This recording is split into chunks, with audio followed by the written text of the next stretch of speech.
In today's video, I'm going to teach you how to add a save button to your Microsoft Access forms. Let's start inside Microsoft Access with the database and form you want to modify already open.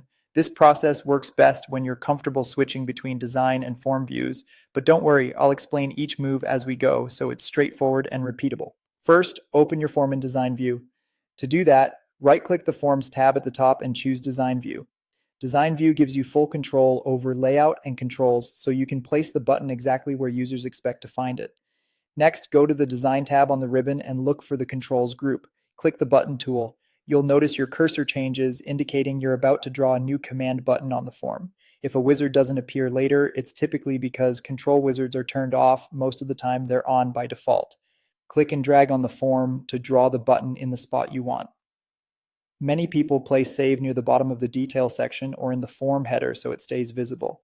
Don't worry about perfect alignment yet. You can fine-tune positioning after the button is created using the layout tools. As soon as you drop the button, the command button wizard should open. This wizard wires up the button's behavior for you so you don't have to write any code. In the list of categories, select Record Operations. This category contains actions that work on the current record in the form. From the list of actions, choose Save Record, then click Next. This tells Acces that when users click the button, it will commit any edits to the current record right away. Even though Acces often saves automatically when you move to another record, having a Save button makes the action explicit and reassuring for users. You'll now decide how the button should look.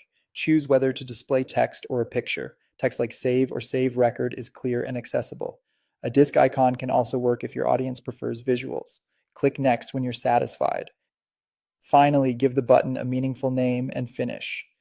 The name helps you identify it later in the property sheet. Something like BTN Save is easy to recognize, while the caption is what users see on the form.